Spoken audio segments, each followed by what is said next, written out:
শেখ হাসিনার বিরুদ্ধে প্লট জালিয়াতির মামলার ৫ নম্বর আসামি খুরশিদ আলমের বিরুদ্ধে কোনো অভিযোগ পাওয়া যায়নি বলে আদালতে স্বীকার করেন মামলার তদন্ত কর্মকর্তা এবং দুদক কর্মকর্তা আফনান জান্নাত কেয়া।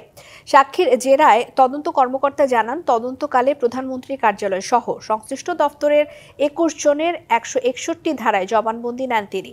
আর এ সময় তারা খুরশিদ আলমের বিরুদ্ধে কোনো অভিযোগ করেননি। প্লট বরাদ্দের মাধ্যমে খুরশিদ ব্যক্তিগতভাবে লাভবান হননি বলেও জানান কেয়া। তবে নথিগতভাবে খুরশিদের বিরুদ্ধে অভিযোগের প্রমাণ রয়েছে বলে জানান দুদকের আইনজীবীরা। সোমবার সকালে ঢাকার পঞ্চম বিশেষ জজ আদালতে মামলার তদন্ত কর্মকর্তার আংশিক জেরা অনুষ্ঠিত হয়। ক্ষমতার অপব্যবহার করে পূর্বাচল নতুন শহর প্রকল্পে ৩০ কাঠা প্লট বরাদ্দ নেওয়ার অভিযোগে মামলাগুলো করে দুদক। আর এসব মামলায় শেখ হাসিনা এবং তার ২ ছেলে মেয়ে সহ ৪৭ জনকে আসামি করা হয়।